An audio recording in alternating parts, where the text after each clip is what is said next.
wá record ara yín ẹ̀yin.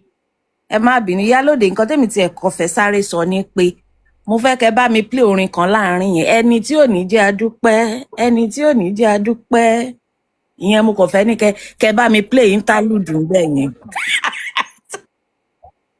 Ebi ti lọ létí jẹ́ ẹ wọ ọ̀rẹ́ èmi ò lè ever support tó ibi tí mo dẹ̀ dúró ni torí she is very dangerous. Kò sí ọṣẹ tó máa fi wẹra rẹ̀ mọ́ lọ́dọ̀ ìlú ẹ̀ nìyí wọn ì tí ì dá ọṣẹ náà kò lè wẹra rẹ̀ mọ́ àtòun àti Táyọ̀ kò sí ètò lè wẹra rẹ̀ mọ́ lọ́dọ̀. Queen Abiki, Adetoun is not jẹ̀bi. Adetoun is a victim here. No, she's not a victim. No, they have she's a been victim. doing shit together for a long. She's not. No, that's your she's opinion. not. She's a victim. They are both shit. Paita, jẹ́ kí Paita sọ̀rọ̀ torí ẹ jẹ́ kí Paita sọ̀rọ̀ tó alẹ́ lọ látẹ̀kọ́. Paita gan lè gbà lọ́wọ́ mi. Paita ti mọ̀ pé ọ̀rọ̀ ibi tá a dúró sí yìí. Wọ́n lè lájọ wa Paita. Olatoun is a victim. How do you know a victim? In your book. In your book. Victim lose. They lose stuff in a situation. What has she they lost? Lose what? Stuff. Man lose in a situation. You lose. He lost. No. Hold on. Tayo did not lose anything. Who orchestrated the saga? Tayo did. Who was Tayo did. They've been orchestrating it behind closed scenes. No. Okay.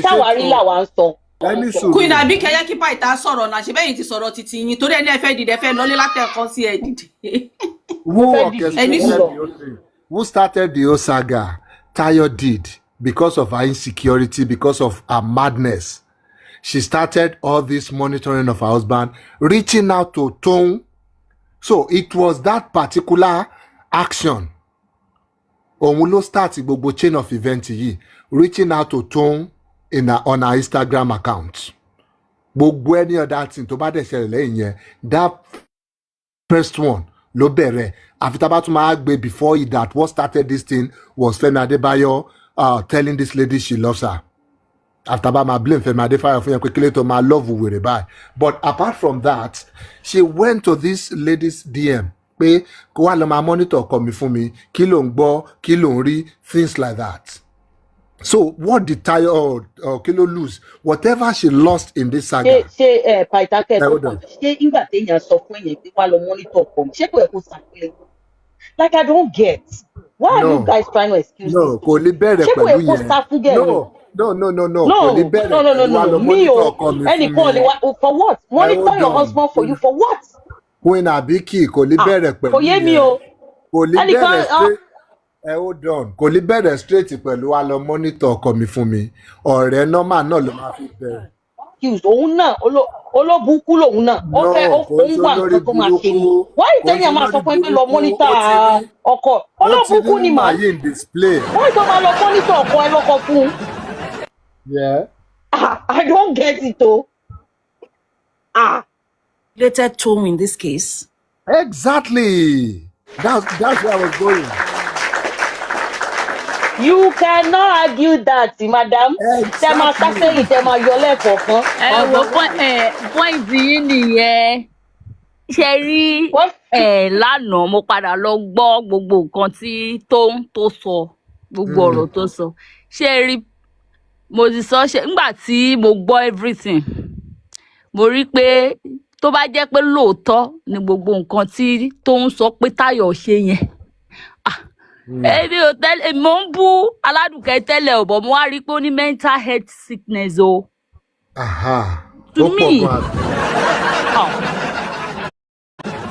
Ọlọ́run no ẹ jẹ́ ṣẹ́mu tá bá ní ká wò ó dáadáa normal person ò lè behave bó bí Toun ṣe sọ pé ó behave yẹn ò ṣẹ́mu èmi ń sọ̀rọ̀ based on nǹkan tí Toun sọ ni o ṣé èmi ò gba ti Toun o mo dẹ̀ ṣì wà lórí ọwọ́ mi because àwọn méjèèjì wọ́n lẹ́bi bó tó bá jẹ́ pé bó ṣe ń gba létí tó ń gbọ́kọ létí tí gbogbo èèyàn dá sí tá pariwo tó ń fò kiri tó ń ṣe gbogbo ẹ̀ ó ti ní mental health problem ìyẹn kù wà ń bẹ̀ so kí wọ́n lọ take care mo dẹ̀ mọ̀ pé nǹkan ó ṣeé ṣe kó jẹ́ pé nǹkan tó rí mi ò fẹ́ sọ̀rọ̀ lọ sí gbogbo yẹn jàre ìfilẹ̀ because but ó ní problem tó bá Nobody jẹ́ will get you.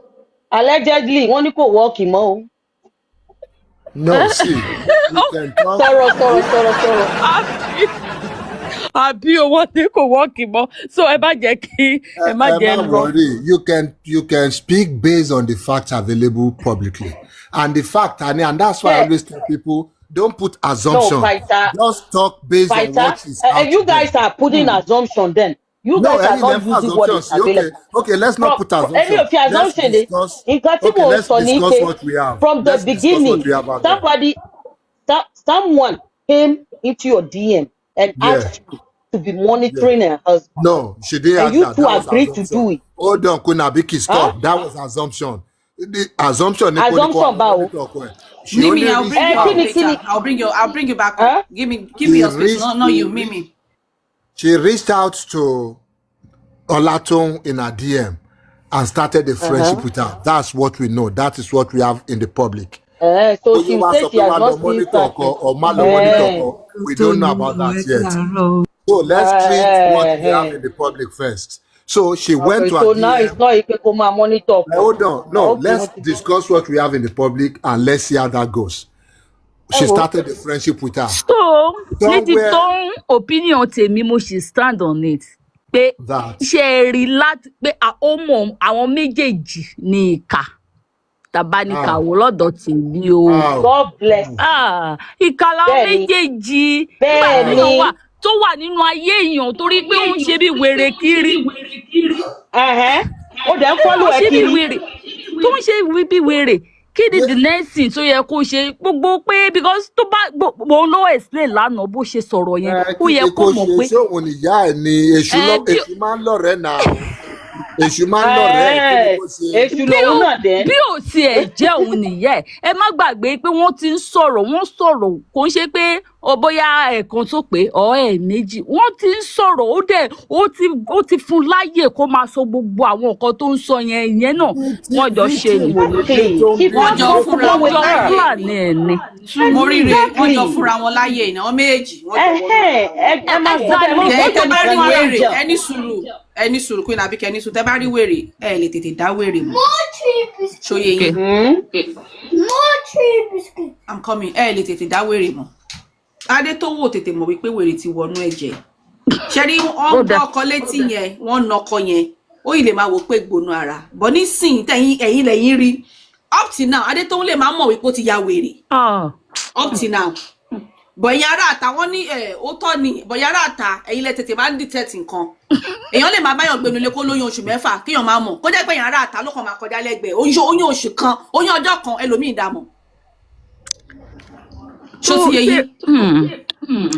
Wèrè aláṣọ òun ni Táyọ̀ ṣe mọ̀ tẹ́lẹ̀ mò ń bu òbó wà lára àwọn tó bú Táyọ̀ mo bú Táyọ̀ gan ò bọ ọ̀rọ̀ tó ń tí mo gbọ́ lánàá yẹn ó jẹ́ kí n mọ̀ pé ó ní mental health problem so nígbà tí tóun dẹ̀ ti wá rí tó ti rí bẹ́ẹ̀ yẹn anyway to me. Nígbà tó ti rí náà ló yẹra fún yẹn pé nígbà tó dẹ̀ ṣe kó ti lọ. ó ná òun gbà torí pé ó ti bà ayé òun jẹ́ according to tóun ṣe mọ̀ pé ó ní ó dalé òun rú. Ó wò pé ìwà rìndì mi. ṣé ewu ká ní pé kò dalé ẹ̀rú ni ká ní pé kò dalé ẹ̀rú. fún tó ní excuse exactly. ká ní pé kò dalé ẹ̀rú ni. Sista Mario ẹ tún wá ń gùn yìí kí lè tí Táyọ̀ lọ sọ fún pé Táyọ̀ ń sọ̀rọ̀ bí onígángan gan-an ẹ ṣe jẹ́ amójútó ọ̀rẹ́ mi ẹ kò ya wèrè kí lè tí ò ṣe yẹn. Ṣé tó ń sọ fún yín pé oníwèrè ṣé tó ń sọ fún yín pé bẹ́ẹ̀ lẹ́yìn ilé ń sọ pé rí pé oníwèrè ṣé tó ń bá yín sọ fún pé ó ti ya wèrè. Ṣé tó ń bá yín sọ pé ó ti ya wèrè ẹ̀yin lẹ́yìn sọ pé ó ti ya wèrè náà. Because àti sáwórí rẹ má gbàgbé o kò ṣe torí pé ó dalé ẹ̀rù o kò ṣe torí pé ó dalé ẹ̀rù o nídìí tó ń sọ pé ó ṣe fẹ́ revenge o. It was when Fẹ́mi ló kéde tó ń mo sọ pé o ṣé o ọ̀rọ̀ tí ìyá aládùnkẹ́ sọ fún Fẹ́mi òun ló ṣe dé tó ṣe o pé ilé ayé òun ti bàjẹ́ wọ́n ti parọ́ mọ́ òun. bẹ́ẹ̀ báwo ló ṣe lè prove innocent òun. ṣẹ́ẹ̀rì mo ń lọ bẹ̀ yẹn náà mo ń lọ bẹ̀ yẹn rí ńgbà tó ká ní pé ẹ̀fẹ́ mi ò sọ fún kó sọrú nǹkan bẹ́ẹ̀ yẹn fún ṣe mọ̀ pé ó ì máa bàkẹ́ ó ì máa gbogbo nǹkan tó ń ṣe ó sì máa wò pé òkè jẹ́ ó mò ń gbádùn ẹ gbogbo àwọn ọ̀rọ̀ tó ń sọ. nǹkan tẹ́yìn obìnrin máa ń ṣe fúnra yín nìyẹn nǹkan tó rẹ̀ máa ń ṣe. gbogbo wa kọ́ èmi ò lè ṣe irú èmi ò lè parọ́ tó yìí. nǹkan tẹ́ máa ń ṣe nìyẹn èmi ò lè when it come to ọ̀rọ̀ ọkọ àtìyàwó mò ń sọ fún yín ṣe rí mi ò ń get involved to that extent máa sọ fún wa gbogbo eléyìí tó ń ṣe yìí tẹ́lẹ̀ ni ẹ má sọ fún mo lọ́rẹ̀ẹ́ tó fi ẹjọ́ ọkọ ẹ̀ tó wá mi ò fẹ́ gbọ́ wo ìwọ ló mọ̀ ṣé mọ̀ anyway ìwà ní kálukú ọ̀tọ̀ọ̀tọ̀ ni to me ìwà tí tó ń wè mí ò lè wù ìwà tí tó. kí lẹ rò bóyá Táyọ̀ máa ṣeun tí dé tó bá detach ara ẹ̀ tó bá lọ ṣé ẹ mọ̀ pé tóun ló máa jẹ́ the next victim fún Táyọ̀. nǹkan tó lọ ṣe fún Fúnkẹ́ yẹn ẹ mọ̀ pé dé tóun ló máa ṣe fún next ní pé adé tó ti ń ṣe ọkọ òun yẹn. You have to wait for turn by turn please. ṣé kò lè nígbà tọ́rọ̀ bá délẹ̀ ṣebí Fẹ́mi mọ ìyàwó tó fẹ́ ó mọ ìyàwó ẹ̀ náà. ṣé Fúnkẹ́ mọ̀ ṣé kó máa bá yé àwọn èèyàn kiri ní tell me that nǹkan tó ṣe lórí ọ̀rọ̀ Fúnkẹ́ rẹ̀ tó bá ń pẹ́ Fúnkẹ́ náà strong in industry tóun náà ní good PR team tell me it will not affect her brand. ó máa affect ẹ ọdún ọgbà tí ọ̀rọ̀ yẹn jáde mo tẹ̀ wá lára àwọn tó support Fúnkẹ́ mo ní ìgbà yẹn mo ní wàhálà ní Fáládùkẹ́ kó lọ sọ pé òun lọ ń na girlfriend ọkọ òun àbí nǹkan kan bọ̀ iṣẹ́ mọ́. so Bọ́lájẹ́rù Táyọ̀ tí ò ní strong tóun tí ò ní strong brand presence ní industry ó máa right now gan ṣé kò ti pa kíní ẹ̀ pẹ̀lú nǹkan tó ṣe you can see these date Aládùkẹ́. àìṣe rí pé àwọn méjèèjì ló affect even gan ó affect Táyọ̀ náà Tóun ká má parọ́ ó affect Tóun náà. Tóun ló kọ́kọ́ affect náà òun ló kọ́kọ́ bà marry Tóun jẹ́ náà òun ló lọ parọ́ mọ́ tó sọ gbogbo ẹ̀. èmi ò mọ bí nǹkan tó ń bí mi inú nìyẹn pé báwo ló ṣe máa fún èèyàn láàyè tó dá pé to that extent like ó affect òun náà ṣé kò affect ẹ. wọ́n jọ fúnra wọn láyè ni wọ́n méjì ọ̀hún jọ kọ́ ọmọ olùbọ́ ni ọ̀hún méjì jọ máa ṣírí ara wọn ni ẹ má sọ wípé ó fún láyè kò wọ́n jọ fúnra wọn láyè wọ́n jọ wọnú ara wọn débi wípé ìyá Ládùkẹ́ ó mọ last born ọ̀hún Adétóun ó ní wọ́n bẹ̀ lọ́wọ́ kò séèyàn tí ó mọ ṣé ti yẹ yìí ó mọ gbogbo family member ó mọ family ọkọ Adétóun so wọ́n méjì jọ wọnú ara ẹ má sọ wípé ìyá Ládùkẹ́ fún Tóun láyè wọ́n jọ wọnú ara wọn bóun náà ṣe lọ sí ilé ọ̀wọ́n Adétóun tó lọ bá yé ẹ̀jẹ̀ lọ́dọ̀ wọn fámìlì ọkọ ẹ̀ lọ́dọ̀ àbúrò ẹ̀ lọ́dọ̀ gbogbo ẹ̀dẹ́bẹ̀ tí ó tún sọ fún àbúrò Adétóun kó lọ bá òun háàkì kó lọ jí fóònù ẹ̀gbọ́n ìwọ̀n wá fún ní èlò how many million àbá ẹ̀dẹ̀ ní èyàn ṣe yìí ó ìbò bàjẹ́. nǹkan tí mo sì fi blame Tóun nìyẹn nǹkan tí mo sì fi blame Tóun nìyẹn kó tó lè wọnú fámìlì wọn kí ló dé kí ló le tó bẹ́ẹ̀ Tóun go to wà involve nínú fámìlì wọn jù kóun náà sún sẹ́yìn nígbà téèyàn fi tó ní fámìlì tiẹ̀ tó dẹ̀ wá tó. ó máa involve nínú fámìlì. kí ló dé Táyọ̀ ṣe ń pẹ́jọ́ fámìlì ẹ̀ fún Tóun. ó ti mọ̀ wọn Adébáyọ̀ kó tó mọ̀ yàn Ládùkẹ́. kí ló dé Táyọ̀ ṣe ń rojọ́ márèjì tiẹ̀ fún Tóun. tó bá tẹ̀ wá mú wọ́n ní ó ti mojú ọkọ aya ti mojú aya wọ́n alárinà yẹ kó máa ṣe kí ni nà. alárinà ò lè yẹ bá because òun kọ́ ló pè yà Ládùkẹ́ fún Fẹ́mi Adébáyọ̀. márèjì ẹ tí wá ṣebí márèjì ẹ forí fa báyìí ṣebí. òun ló lọ bá Adétóun torí ó fẹ́ ká Adétóun máa ṣọkọ fóun ni. Adétóun ṣe mistake gan because Adétóun I'm going to tell you something you shouldn't have sacrificed your boss. You were not loyal to your boss. You were not loyal to your boss and his family. Instead, you decided to follow Ládùkẹ́. And apart from the fact that you actually helped her, torí ọ̀rọ̀ ọmọ ló gbé yín débẹ̀ bẹ̀lẹ́ sí bẹ̀rẹ̀ àrékèrèkè. You understand? Obama sacrifice, listen, your home, your job, everything is gone because of her. Òun fẹ́ fi ẹ́ fi kó fánlẹ̀, ó fẹ́ fi ẹ́ fi rúbọ marriage ẹ̀, ó fẹ́ fi ẹ́ fi rúbọ so many things. But fortunately for you, orí ẹ le gan. Ọlọ́run ló ní kó tètè ṣe kíni, kó tètè gbéra ẹ, kó tètè dára ẹ gbà. If not, ìwọ náà bá máa drag káàkiri lórí social. Àwọn tó ń drag yẹ, àwa dúró sí ẹ lẹ́yìn ọmọ dáadáa ní ẹ, nǹkan tó ṣe ọmọ ṣe, nǹkan dáadáa ló ṣe, múra sí. Tóbi o, tó ń pẹ̀lẹ́ o, lọ́dọ̀ mi ò ń ṣe ọmọ dáadáa o. Yes. Lọ́dọ̀ titi yín nìyẹn. Mo dìde at the end of the day, tẹ bá rí ejò tẹ mọ̀ pé eléyìí ó wà poisonous tẹ́dẹ̀ rí èèyàn tẹ́ ẹ̀ tí mọ̀ nǹkan tó lè ṣe ó lè ṣekú pààyàn lóòótọ́ náà èwo lẹ máa kọ́ pa. ẹ wo ẹ kú ìjókòó gbogbo máa pa ejò náà. Exactly, so let's face ìfẹsẹ̀ ejò in this ẹ̀yin situation. panel fearless Aládùúkẹ́ ni ejò. president Mo fẹ́ ẹ gbàgbọ́ ìyá àgbà grandma ẹ jọ rọra mà. mà ẹ káàbọ̀ sórí ètò mà ẹ káàbọ̀. Ẹ rà mà. Tí ẹ rí mo blame àwọn méjèèjì lèmi blame. Èmi ò fẹ́ gbà ẹjọ pé ṣé mo nǹkan tí lè tó ń ṣe sáré pé ó sọ dáa. Amore. sista Moríre ẹjọ Mo ṣé gbọ́ mo yín. lè sọ nǹkan kan sọ̀rọ̀ ẹ Ok ma. ẹjọ ṣe rí ọ̀rọ̀ yìí ẹ wo time frame of these things tó ti ń ṣẹlẹ̀ yìí. You can share it when people like Tayo are going to hit Adetoun up. She's not going to hit her with the intention of with the pé òun fẹ́ kó máa kó sọ fún pé mo fẹ́ kó máa ṣọ́ ọkọ mi fún mi. That's not it. That's not how she's going to go about it. The intentions for that is within her. Now she went there as ọmọ mi ní autism. Òun náà ní ọmọ tó ní special challenge child. And she, assumption tèmi o, she will have been like, oh, there's something we share in common. Àwọn tó bá nírú trait Táyọ̀ are not always going to go straight and say, this is what I want you to do for me. They will sneak and get closer to you as somebody that share the same thing. We have something in common. And that will be like, we have a special needs child. Báwo ló ṣe ń ṣe tọmọ ẹ̀? Ṣé you understand? Ibi tó ti máa wọnú ara wọn nìyẹn. Mò ń lọ ṣọ́ọ̀ṣì, mò ń gbọ́mọ mi lọ ṣọ́ọ̀ṣì. Omi àdúrà wọn fún, ó dẹ̀ help. Ẹ jẹ́ ká jọ lọ. That's how that conversation will have started. Títí tó fi máa wọnú ẹ̀ pé à ń bo ni ọ̀gá ẹ̀ wà. Ọ̀gá mi lọ sí kìnìkan. Wọ́n wà níbí báyìí pẹ̀lú lágbájá. Wọ́n wà níbí báyìí pẹ̀lú lágbájá. You see what I'm saying? It will be an innocent kind of relationship. You might not even realize you are doing what you are doing for her. Until tó bá ti di pé ó ń jábọ́, pátá ń jábọ́, wọ́n sọ pé. Now, let's look at it from Tayo's behavior. First of all, Tayo has been very destructive. Only anger issue. She has trust issues. And she has low self-esteem.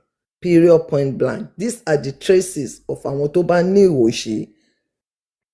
She must have been managed. I'm not saying from everything. Tẹ́mi gbọ́ nínú tape yẹn. You can blame Adetoun as much as you want to. Hold Tayo accountable. Tó ògiri ò bá lanu, aláǹgbá ò lè wọbẹ̀.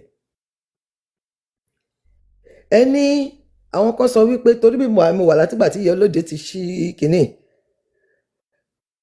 Àwọn kan sọ wípé ó ti wọnú ẹ̀jù, ó ti ṣe jù. Do you realize àwọn tó ń ṣeré yìí?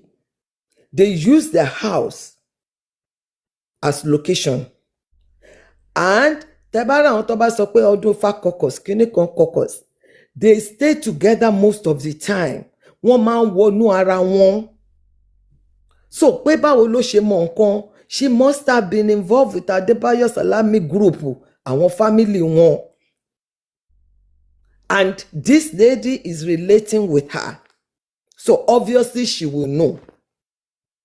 Now, situation máa ṣẹlẹ̀ nígbà tó bá wà nínú ilé, ó lè bẹ ìgbàjẹ́gbà yẹn lórí tó dé gbajúbọkọ ẹ̀, tọkọ tún dọ̀bálẹ̀ tó ń bẹ̀. Yeah, big things happen in marriage. People will ẹ máa jàjà wèrè tó bá ti mẹ́mí lọ, ẹ tún bẹ̀rẹ̀ yín tó tí kan jí bá mọ́kọ àbí tí kan jí bá mú yàwó, ẹ bẹ̀rẹ̀ yín ẹ tún lura yín lórí bẹ́ẹ̀dì ẹ tún continue.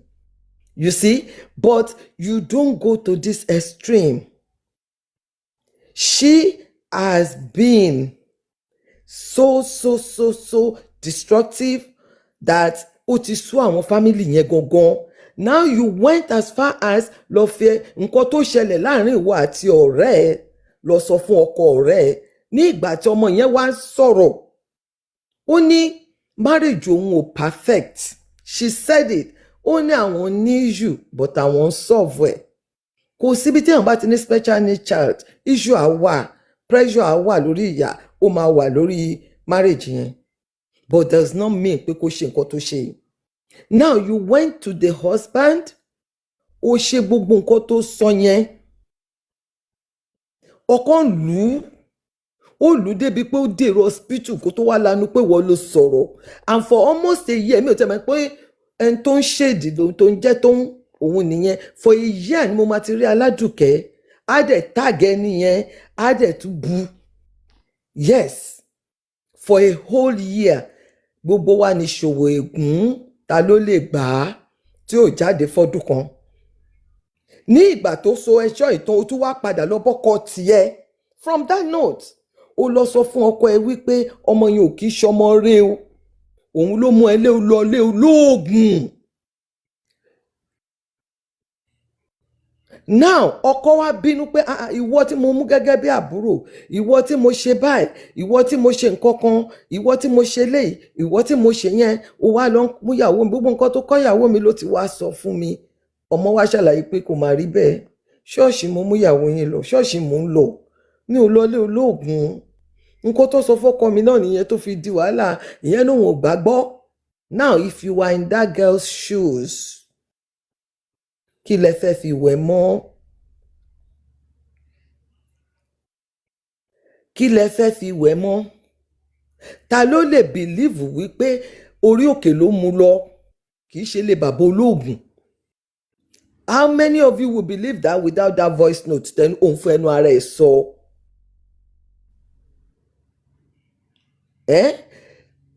At that point, ó fẹ́ bà tóun jẹ́ lọ́dọ̀ Báyọ̀. Ṣé rí, ẹ jẹ́ ká máa ṣe dáadáa, ẹ jẹ́ ká máa ro nǹkan ká máa fi gún ara wa wò. Like you always say, don't put emotion. Ẹ lè gbàyàn lójú kẹ́ sọ fún bó ṣe máa lù yín padà o. Tó bá mú pọ́npọ́ tó fọ́ orí ẹ̀ dànù tó ṣe yánkanyànkan, yẹ ìwọ ló fà o. My point is this, anywhere lèèyàn lè lọ, bó bá wọn kò lọ mọ́ṣáláṣí, bó bá wọn kò lọ ṣọ́ọ̀ṣì, bóyá ọkọ ẹ̀ mọ̀ pé ó ń lọ ṣọ́ọ̀ṣì, ọkọ ò sọ pé òun mọ̀ pé ó ń lọ ṣọ́ọ̀ṣì. So kò sẹ́ni tó máa sọ bíbà ẹ̀, kò sọ nínú tẹ́pẹ̀ pọ́kọ òun mọ̀ pé òun lọ ṣọ́ọ̀ṣì, ó ní mùsùlùmí lòun, ṣùgbọ́n òun bìlíìfù nínú Ọlọ́run, òun lọ ṣọ́ọ̀ṣì. How many of you tẹ́ jẹ́ Christian tó máa ní mùsùlùmí wà ní family yín, ṣó nítorí pé ó wà ní family yín ẹ̀ lè lọ sí ṣọ́ọ̀ṣì? No, but that's you ṣá, preference oníkálukú ọ̀tọ̀ọ̀tọ̀. My point is, mi ò fẹ́ dìré lára mi, my point is this. You did all that to her. My point is this, you did all this to her, and you are saying pé kò gbọdọ̀ padà ṣe nǹkan kan fún yín. Ẹ dá mi lóhùn. So tó bá náà ò ṣe nǹkan kan, ṣẹ́yìn tẹ́ jókòó ìmá believe ẹ̀ tó bá wàtà tó bá sọ wípé ìyá Aládùkẹ́ ó dẹ̀ mọ̀ pé àǹtí Táyọ̀ ẹ̀ dẹ̀ mọ̀ pé mi ò ṣe nǹkan tẹ́ ń sọ, ta ló fẹ́ gbàgbọ́ nínú gbogbo wa tá jókòó síbí báyìí?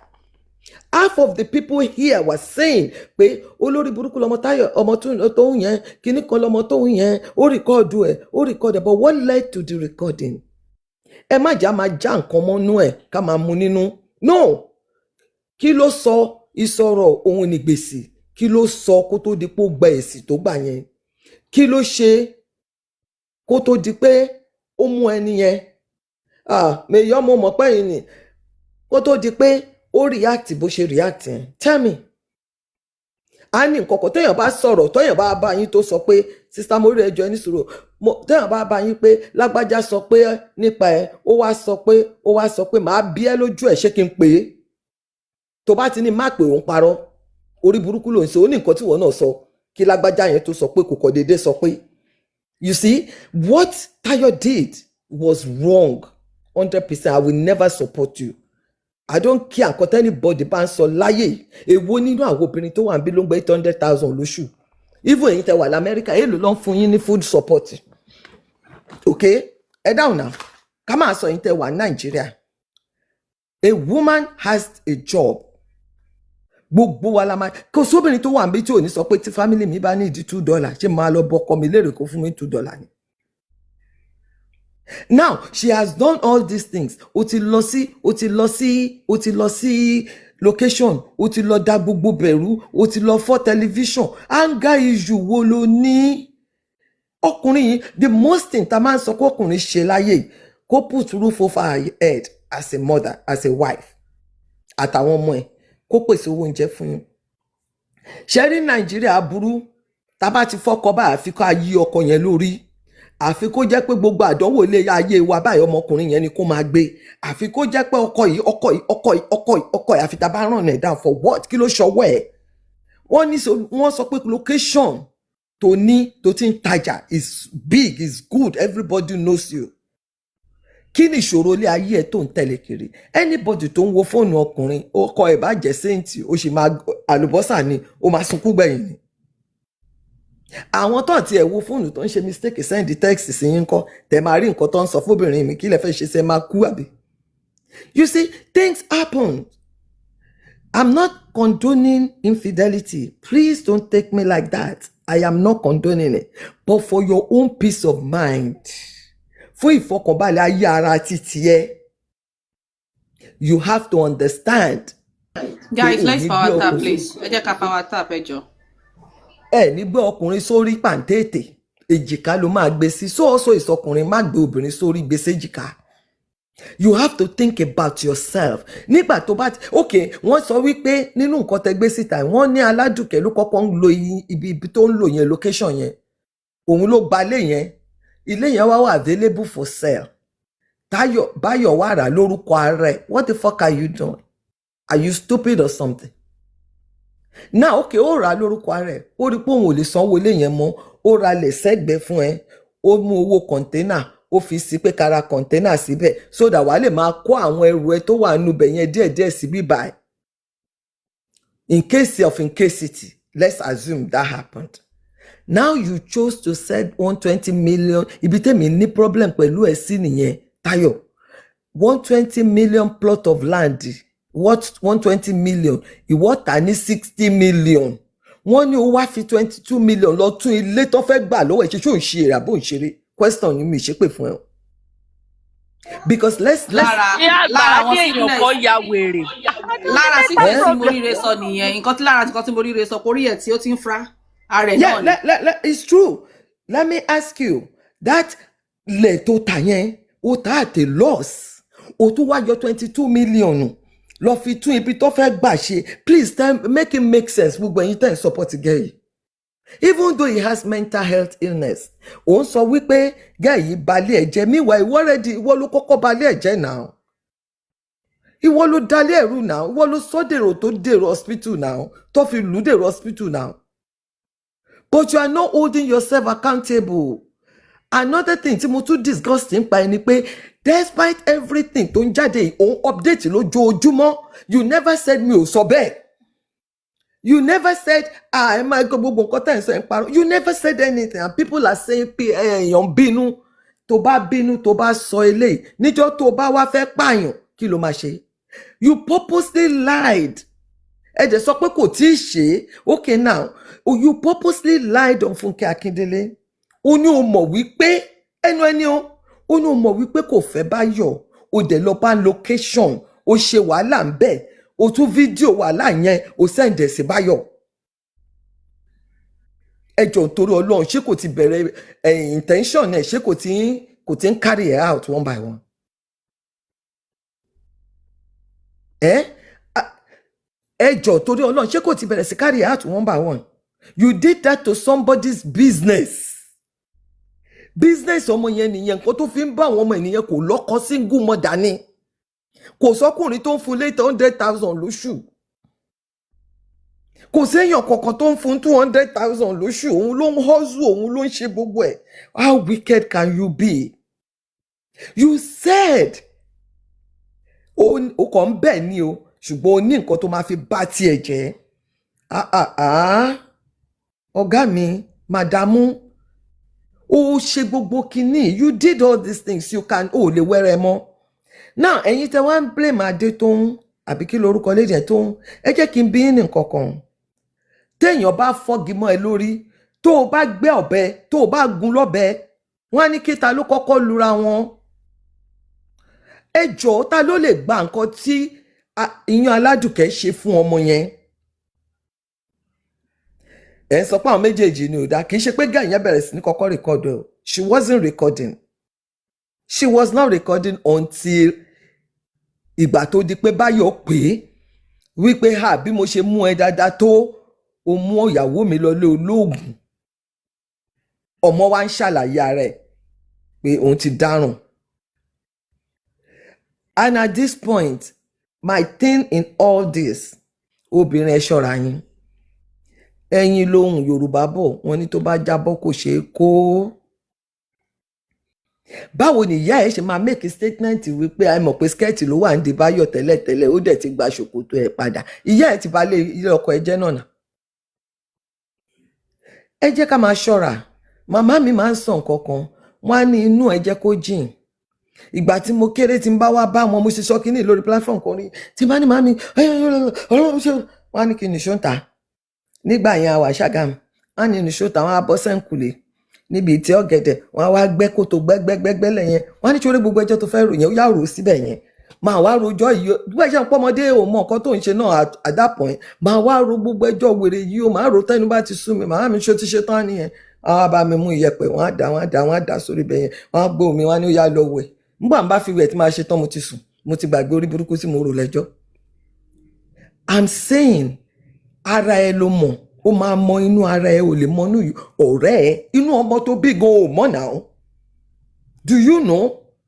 You cannot trust anybody. It's like kò ní boyfriend kó kó gbogbo ilé ayé ẹ lé lọ́wọ́ kó wá ní ẹ tó bá wá jà kó wá ní fi bú ẹ, á fi bú ẹ. Yes, wọ́n á fi bú ẹ. You have to have gbogbo ìwà ó dẹ̀ dá tó sọ̀rọ̀ yìí because I'm scared of you. Tayo, I am scared of you. Supposing kò jí because o ní mental health problem tó bá mọ̀. You have a mental health problem and people are not looking at it. Kó bá ẹ fix it. You need to go and see a psychiatrist. You need to go and talk to somebody. You need counseling. You have an obsession. You are not in love. You need to go talk to somebody because at this point, what you are doing and how you have done, what you have done in life, mi ò rọ́kùnrin tó máa súnmọ́ ẹ, èmi ò ní purọ́ fún ẹ. God bless you ma. Nǹkan tó yẹ ká máa sọ nìyẹn. Mi ò rí ọkùnrin tó fẹ́ súnmọ́ ẹ. You need to go for counseling. You need to go to somebody. You need to go and talk to somebody. You need to go off social media. You need to go and fix yourself. You are too entitled. Oníṣẹ́ ò ṣiṣẹ́, ó gbọ́kọ lórí pàǹtẹ́ẹ̀tẹ̀, kí ni ìranù? Problem tí wọ́n nìyẹn mi yọ́fẹ̀ mi lẹ̀ o. I'm not saying they should go back to each other or not go back to each other. Ẹni tó bá fẹ́ toxic relationship, it's okay. As for me, I don't want anything toxic. Tí nǹkan bá ti ń toxic jù ọmọ ìyá mi máa paná ojú mi fi kan ríran ni, ayé yìí ò le. But when you get to a stage tó jẹ́ pé o sọ pé o máa pààyàn, wàá payé bàbá jẹ́, wàá payé ìyá jẹ́, ṣé ó sì ní a ní stroke. Have you seen an 87-year-old, a 70-year-old with a stroke? You are a mean mofo. Ìyẹn ò ń ṣọ̀rọ̀ ẹnu lásán. Ìyẹn kò kí ń ṣe ọ̀rọ̀ ẹnu lásán. You are mean as fuck. It's wickedness. Irú owó wo ló ń jẹ? Irú owó wo ló ń jẹ? You need to go to mi ní o lọ bá psyche torí tó bá ní kẹ́ lọ psychiatric kẹ́ lọ rí psychiatrist sí ẹni ọ̀nà ya wèrè. Mi ní o ya wèrè. Go for counseling. Go and talk to somebody that is not going to judge you. That is not, èmi ò bínú, that is not going to judge you and will not put your words outside because as a counselor, you cannot discuss what your client comes to discuss with you outside. You are safe. You will be able to talk your frustration. You'll be able to talk your insecurities. You'll be able to talk everything and start learning how to live your life. What you have done, èmi o, ní tèmi o, ní ìyá àgbà o, níbi tí mo jókòó sí o, ọmọ mi ò lè fẹ́ o. In fact, ọmọ mi fọmọ Adébáyọ̀ gan máa sá lọ. Because I'm telling you, because what you have done, you have exposed. Ó tún sọ débi pé ó ń lògo èèyàn kan pé bàbá yẹn ń lògo àwọn ọmọ ẹlòmíì fọmọ tiẹ̀. Ẹjọ́ náà ẹ̀yin tẹ́ ń sọ pé kò rìkọ́ọ̀dù ọ̀rọ̀ lásán ni ṣẹ́yìn lè sọ̀rọ̀ ẹ̀ jáde. If you can say that, Tony tó bá ń bínú wàá sọ ó yẹ kó sá fún ẹ. Yes, people should run from you. from the inú ní nǹkan téèyàn ń rò lọ́kàn tí ń jáde. Bẹ́ẹ̀ ni ìwà burúkú wà nù ẹ̀, inú ẹ̀ ṣókùnkùn bíi ti di pọ́ọ̀tù tó jóná, bí inú ẹ̀ ṣe rí nìyẹn. I just need you to go and talk to somebody. I need you to go and fix yourself. I need you to go and find a way to fix yourself. Because if you don't fix yourself, you can't fix your son. Your son needs lots of love. Your son needs you to be sane and not be running after bàbá ẹ̀ káàkiri títì. Run after your business. Ṣorí tóbìnrin bá kúrò nílé ọkùnrin, hatred tọkùnrin máa ń ní láyé yìí nìyẹn. Ó kúrò nílé wọn wá successful. Ara máa ta wọn bí olórí burúkú ni pé ọmọ yìí ti lọ. But you are so dependent on him, you are not focusing on your special need child. All I have to say, go she be generator. Go to nítorí Ọlọ́run, go for counseling. Kó gba fóònù lọ́wọ́ ẹ̀, stop updating because your update is not feeling remorse. There is no remorseful way of the way you talk, the way you type. Ṣó dẹ̀ rí gbogbo àwọn blogger tó ń lọ wo history wọn dáadáa, ìyá ají gold ló ń lò. Àwọn kudi risky ayé ẹ̀ ti polúkúmọṣọ, àwọn yẹn ló ń lò ní blogger. Why are you taking yourself to a blogger in the first place? Ṣé ní ìgbà tó fẹ́ Fẹ́mi Adébáyọ̀, ṣó o wá bá blogger pé mo fẹ́ Fẹ́mi? You did not. Why did you take your problem to them? Blogger ò ránṣẹ́. Àwọn fẹ́ follower ni. Àwọn fẹ́ make owó ní wíìkì yẹn ni. Tó bá dẹ̀ ti fẹ́ pawó wọn bẹ́ẹ̀ bá yí ẹ jẹ́ wọn á dẹ̀ tún ju ẹnu bó ṣe wà nìyẹn. Ṣingọ́ọ̀mù ni ẹ lọ́dọ̀ blogger, wọ́n á tú ẹ, wọ́n á dẹ̀ tú ẹ dànù. Nǹkan tó wá fojú ara ẹ rí ló fojú ara ẹ gbà yẹn. Because I don't know why people like you go to bloggers when shit happens. Kò síbi tẹ́ ń gbẹ́jọ́ ìlọ́mọ. If what I had, wọ́n ní àwọn gọ́vùnà ti dá sí, Emir Ìlọrin ti dá sí, kinní kan ti dá sí. Ọmọ gbàgbé òṣì kò sẹ́ni tó máa gbọ́ gbogbo téèpù yẹn tó máa ní kọ́ ọmọ yẹn lọ bá ẹ, kò ní bá ẹ torí kò ní lè sùn gbádùn.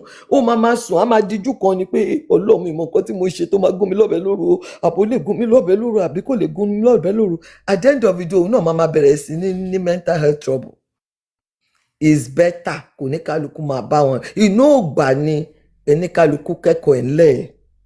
Go and fix yourself so that you can fix your son. Tèmi nìyẹn. Ṣé ẹ rò pé Táyọ̀ pé ó ní good adviser ni? Ṣé ẹ rò pé ó ní? Sórí no mo ríre ṣó mọ èmi pẹ̀lú ẹjọ́ wà ń field kan náà right? Let me tell you this, adviser no adviser. Host Jimasun. Ó ní adviser kò ní adviser. You know people like this do not listen. You know that, right? Yeah. You know they don't listen. No matter what they tell her, kò ní down. You know, me and you, both of us know that it takes a lot of counseling for her. Kò tí accept. You guys are not listening, looking at these things. This lady has not reached a stage to sọ pé mo accept pé nǹkan tí mo ṣe ò dáa. That's when you start to go and see resolution. That's when you are going to start saying, okay, let's see what you have done. To fix pé kò dáa. Let's bring it out what you think you have done. How can we fix it? What can we fix it? But kò sí acceptance pé I am wrong. Mi ò sí kò wá. That's why I keep saying she is not remorseful. Ṣé àwọn wà mọ́? Tó bá ṣe Àwọn wèrè máa fẹ́. she's not feeling remorseful. So Ariwo lórí social media. Ìyá àgbà. Ariwo wọn lórí social media. Okay. Did you see Queen Abiki? Sherry update lady. Have you seen her update recently? You see, tí nǹkan bá ń ṣẹlẹ̀ Queen Abiki. Okay, tí gbogbo abata ní yàgbà I've seen her update, but you can't tell she's not remorseful. You don't have the distance to tell that. Queen Abiki. We can't say that. No. The word she was using on those updates. If you are remorseful, if you feel that what you are, we don't have to. People, you are. Okay, I made that job. Okay, Queen Abiki. Queen Abiki, let me say this. No. Oh no, mo wa pẹ̀lú yín ni ìyá mo fẹ́ sọ. Èmi pẹ̀lú yóò argue. argue. No. I argue, of course. Once you are in that field of psychology, even though you are not a psychologist, but you are in that field. You can't judge a person by the words that comes out of their mouth when they are grieving. I can't judge them by the words that comes out of their mouth. No. Hold on. Are you saying? Hold on. You can't. Okay. When someone is grieving, there are different stages that they pass through. That's not grieving, Queen Abiki. This has happened over a year ago. How do you know that's she's not grieving? That's it's not over a year. This started. This started late last year. Go and check the dates. It didn't started a year. That is when Queen Abiki. That's when you guys, Queen Abiki, any suru. Ẹ jẹ́ kí mi sọ tèmi tán kẹ́dẹ̀ sọ ti yín, mi ò fẹ́ lose thoughts mi. Sharing nǹkan tí mo sọ fún ẹni ó started last year. Before last year, ó ti ṣẹlẹ̀ over 7 months ago. Ọ̀rọ̀ lé. Sharing gbogbo nǹkan tó ṣẹlẹ̀ has been happening over a year ago. Tí Fẹ́mi ti kúrò lé. So ẹ má sọ pé ó ṣẹ̀ṣẹ̀ ṣẹlẹ̀ kò ṣẹ̀ṣẹ̀ ṣẹlẹ̀. Ọ̀rọ̀ téèpù ṣẹ̀ṣẹ̀ jáde ni. Okay? And people have seen this tape before Konto Gbesi social media. It's because she went to the social media. Lomo yen se nju síta. Ẹ gbàgbé yẹn. My thing is, even despite that, some words. Tí nǹkan bá ṣẹlẹ̀ báyìí Queen Abiki, I expected you to really feel remorse. Don't update anymore. Don't update. Tó bá ní anything láti sọ, you just be quiet. It is what it is. But you updating is telling people, no, you will just be quiet. Sherry, I always say this. When people come to social media first, they are wrong. They are looking for validation. My thing is,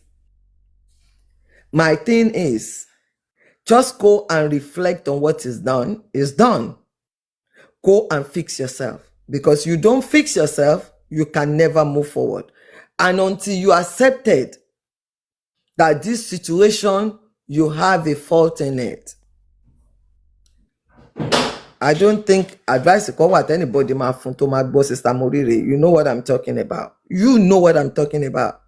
Ba jókòó ti fọ́dún kan tí ó bá ti ready láti accept wípé reality is my reality. Then I can mama go round the box. One mama bebe, want to padà wá. Ẹ ṣé gan ni, thank you. Kò reflect pé nǹkan tó ń ṣe that I don't believe it. Thank you everybody. Ẹ̀bẹ̀ wo ló fẹ́ máa bẹ̀ káàkiri? Kò ní láti bẹ̀ anybody. And this thing is done. This thing is done. It's totally done. I don't know who is advising this lady. It's done. My thing with her is like, me, I'm not gonna bash her. She needs to find a way to pick herself up. It's done. This marriage is not gonna happen. Nobody's asking you to bash. Nobody's asking you to bash her. You keep on saying you're not gonna bash her. Yes, it's fine. It's fine by you. And at the same time, whoever want to, when others want to let them do that. I'm just saying is that this marriage is done. This marriage is done. Then let her move on. Why does she keep on going about and crying? Let her move on. If the marriage is gone, we all know it's gone. Let her cry. Let her move around. Let her move on. Go back to done. Let her move on instead of her coming out and start. She will grieve in her own way. For meaning. No.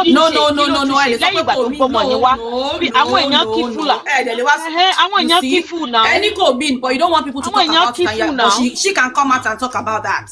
She can come out. She can come out and come out. She can come out and come and say whatever. But don't want your back go mean. The marriage is over. We all know it's over. Then she should move on. Why is she coming out and saying and then doing the pity party as if she's the victim? She's not the victim here. She can never be the victim.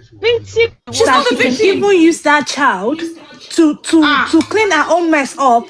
Shows me who she is. We have talked about this child. I'm just talking about it now. That why would she bring her child into all this nonsense going on? Why is she painting the boy like he's the reason why everything is falling apart and not taking accountability for what she has done wrong? You said something. Words are like egg. When it's half there, it can never be packed. When it's broken, it's broken. But you're half there. You're not remorseful. You're dating. You're doing videos and dancing and doing all those things. How do you want people to look at you? How do you want them to expect that you're really, really remorseful for what you have done wrong? You said something, it's already been carried out until she killed the man or until she sent the Baba Adebayo to coma. Before we know that what she's doing is wrong. Let's call a spade a spade. I'm not saying that Tayo Toun is all righteous. I'm not saying she's a saint. They are both wrong here. Recordee and the recorder. They are both wrong. But you span my marriage, my work is gone with Femi. So what else do you want me to live for? I also have a child that has issues. I'm sorry, not issues like, you know what I mean. An autistic child. Tom also has an autistic child. So what do you want her to do? How is she going to fend for herself? No marriage, no work. How is she going to take care of that child? Joe. àwọn méjèèjì ló tiẹ̀ ti gba result wọn. méjèèjì jẹ ló yó wọn nǹkan táwọn méjèèjì jẹ ló yó àwọn wọn. méjèèjì ló ti gba result. That's why me I'm not supporting anyone. Yes. Why can't people just agree that nǹkan táwọn méjèèjì jẹ ló yó wọn. ó máa jẹ́ ẹ̀kọ́ fún ó dẹ̀ máa jẹ́ ẹ̀kọ́ fún everybody. ẹ̀yin tó máa ní sister àwọn sister ó máa jẹ́ ẹ̀kọ́ fún everybody. òun náà ti gba èrè tiẹ̀. marriage ẹ̀ náà ti dàrú. ti aládùnkẹ́ náà nìyẹn ó ti dàrú.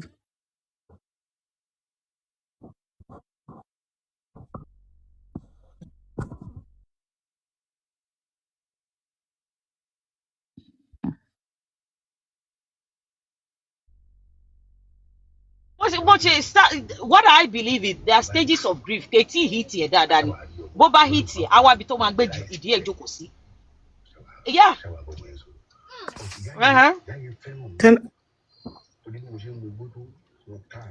She should grieve about what she did because she did something bad. She did something bad. So she.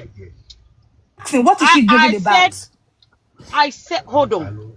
First of all, whether you like it or not, she will grieve about losing her marriage. But so why is she grieving on what she did herself? What she brought onto herself? Why is she grieving about it? Hold on. We are human. Look, psychologically it could make sense. So understand? Sometimes you do things. I mean, so from a point of view, I'm trying to be me silokan. Oh, we cannot all think the same way. So if she can't even grieve. Hi everyone, can I quickly speak before I drop? Hi Iyalode, I've been listening to you, but it's my first time climbing up. Hi everyone, good afternoon, good morning, wherever you are.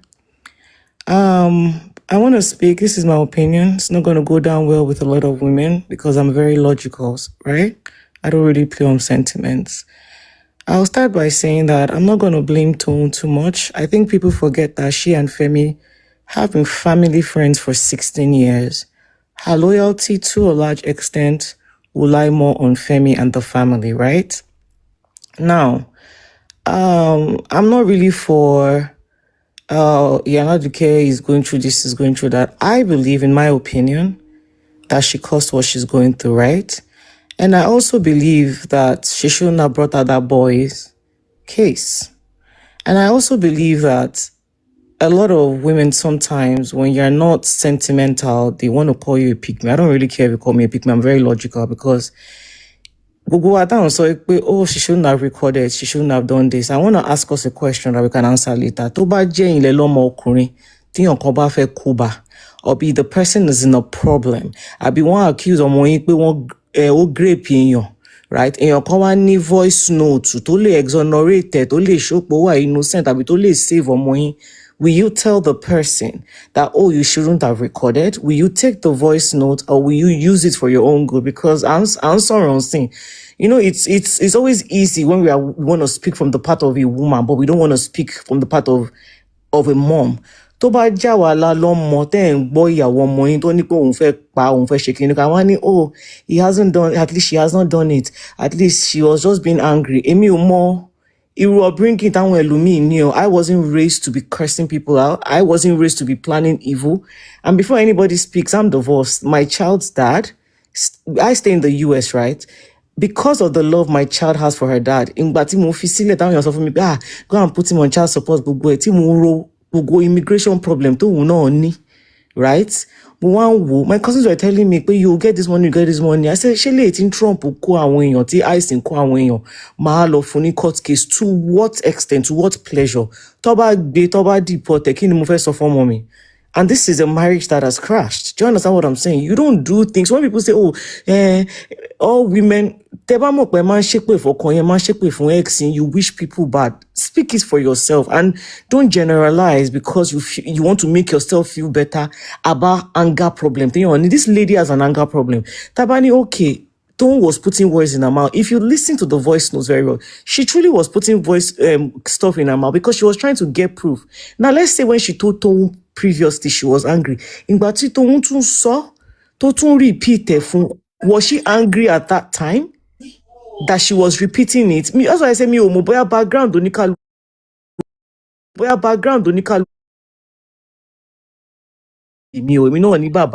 if my brother's wife, if I hear that kind of thing, and I want to believe most of us here, unless we're just hypocrites, most of us, one person is wishing your mother, hold on please, I'll soon drop, please, I'm not trying to fight. If one person wish your mother, no, she wasn't talking to okay, you. Ma. No. If one person comes here and wishes that your mother or your father has stroke, or that your child has stroke, sorry sis for interrupting you. Let me send your request, sis. Let me pick you up. Thank you. If somebody wishes our mother or our father or our kids to have stroke, I don't think any one of us will say the person was just joking. We will not take it funny. And we cannot blame the family for not interfering.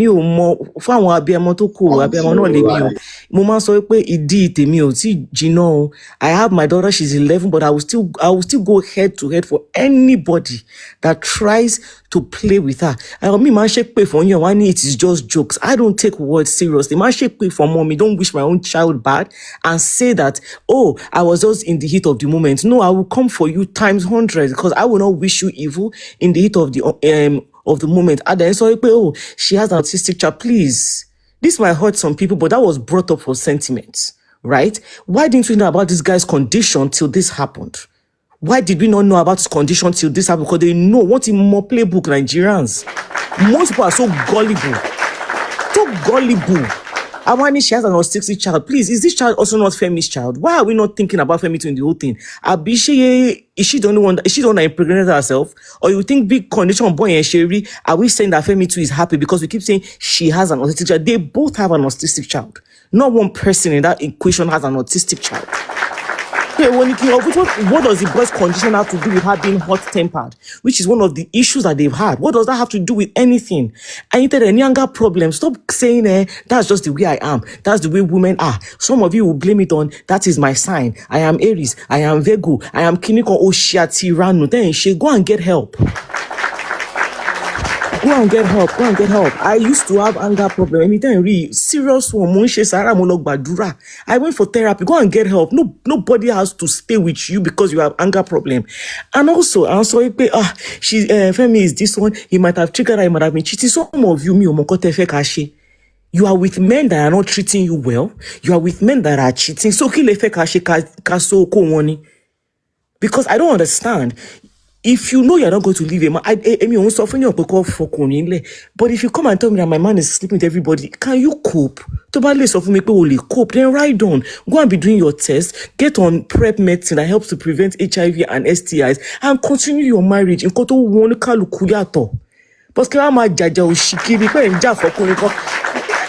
don't understand the thinking. I don't understand the thinking. This is someone that is even a caterer. And I want to say myself, catering no easy. Me o mo bo se ráyè gan tó ń fa wàhálà kiri, tó ń jàjà kiri. You ought to be promoting your business. O ń jàjà ọkùnrin that will still not stop cheating. And the back voice note, there was a part when they said, ìyá kìíní sọ pé Fẹ́mi Adébáyọ̀ wọ skẹ́ẹ̀tì tẹ́lẹ̀ nínú marriage. Meaning, I think what shocked them the most was, when you have a man to bear, or you as a woman own bear kuni, and they are used to you coming back after you're with it several times. The person gets tired and leaves. It's always a shocker. I think that was what happened in this case. Never in her imagination did she think that guy would leave. Koda, and he is a narcissist, he's a bad person. Kí ló dé tó wá ń bẹ̀ fún 1 year. Ejugewedu o, o ma jawa danu Ejugewedu o, Torí He's a TikTok mi okay, awa active. Tap o. Okay, Agba, Femi is a bad person. If that's the image she wants to portray, right? Why were you not begging him up and down? If such a bad person, you should be relieved. December 31st, you still posted happy birthday to the best husband, to the best father in the world. Okay, he's a bad person. If I'm to go by most people's narrative, okay, it triggered that. Then people shouldn't be happy. This guy is such an evil person to her. Kinikon has gone. So tokurin ban cheat because that thing irritates me. I don't know. But so I don't understand women that do it. To those that stay with cheating men, they then care every day. And you know, them are too was already online. Cheating is not a deal breaker for me. Something that is not a deal breaker for you will not be giving you sleepless nights. Something that is not a deal breaker for you will not be making you stay up at night crying every day. I don't understand. Like I said, I will not tell you to leave your relationship or your marriage. Some people can stay with a cheating man. The man might end up changing fine. He might end up not changing fine. What works for everybody's relationship is different. So I don't judge. But I always tell my friends that stay where you have peace. Some other women can stick a man, don't cheat, one face business, one face on one, and they will be good. Because anytime one day the man will face you and tell you, oh, damn, cheat, kilo feshe. And once you get to that point, you have lost it because truly, kilo feshe, shomakmani.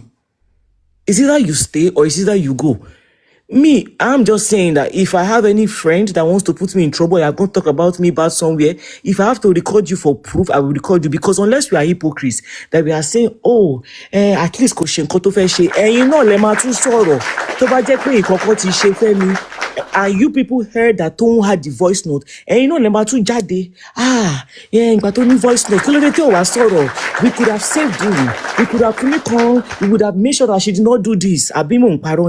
There is no pleasing internet people. So I hope Femi does what is best for him, what is best for his mental health, and not care. Because I say it again, to ba je inte boy yawo omo yin don't so nonsense, but I'm sure you will not be saying, if you hear somebody wishing you stroke, most of you eti faraya, eti shegugwe. But all of a sudden, we are now seeing Femi, he is a narcissist. Emi single woman supporting women. If you do nonsense, you do nonsense. If you do well, you do well. If a man does rubbish, I think this girl went to fight when he was on location. Tọkùnrin kan tó bá jẹ́ àwà tó dé pé one woman tó mú story wa sister Iyalode tí woman yẹn wá sọ fún wa pé a man came to fight in my office. Ó wá phone call office kí lẹ máa ṣe. Will you say, are you sure you did not trigger the man? Come on now. You can be a woman and say the truth and no killing. Ati omo yen de mi teti mo because she was manipulative. Once you bring your child's ailment, it's not even an ailment because that boy is a special child and he will grow up and be successful and he will be fine. He is just special in his own way. Once you bring your own kid out and you're using it for sentiment, for sympathy, share a message to leak. Femi Adebayo to send them, please bring down this boy's posts. Message and to leak, or to send, say bloggers. And you want to pick in pity, that person looks like... Please, I beg, miss me with the bullshit. Eshe.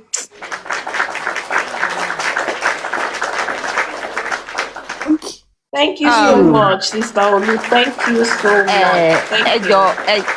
Ẹjọ́ jẹ́ kí sáré sẹ́lẹ̀ mi ò ní pẹ́ sọ̀kalẹ̀. Ṣé for the fact that someone like me pé mi ò support Toun, mo dẹ̀ maintain ẹ̀, mi ò support ẹ̀. In the sense that wọ́n sọ̀rọ̀ kan sìn. Wọ́n ní ká ní pé kò record ni. Ẹ má gbàgbé pé Toun ò record initially o. Ẹ má gbàgbé o. Toun bẹ̀rẹ̀ sí record ńgbà tí Femi accuse ẹ̀ pé ó mú ìyàwó òun lọ church. Pé ó mú ìyàwó òun lọ church.